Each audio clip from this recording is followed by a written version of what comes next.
Welcome to Sweet Life Beat Life. We hope this video helps. In this video, I will show how to set up the RSI indicator on TradingView. First, open your TradingView chart. Look for the Indicators button, usually found at the top of your screen. Click it, then type RSI into the search bar. Select Relative Strength Index from the results to add it to your chart.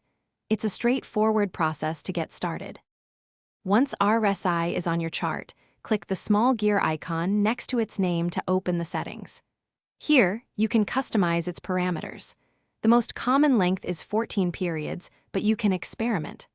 Also, adjust the upper and lower bands, typically set at 70 and 30, to define overbought and oversold levels. The RSI indicator appears as a line oscillating between 0 and 100. This line helps visualize momentum. When the RSI line moves above 70, it often suggests that an asset is becoming overbought, potentially due for a pullback.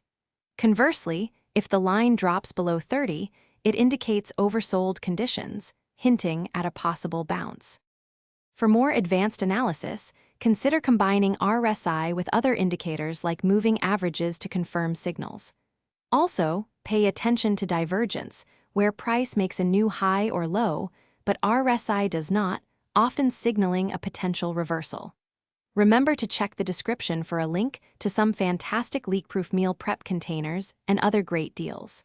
Happy trading! Thanks for watching. Consider subscribing if we helped you.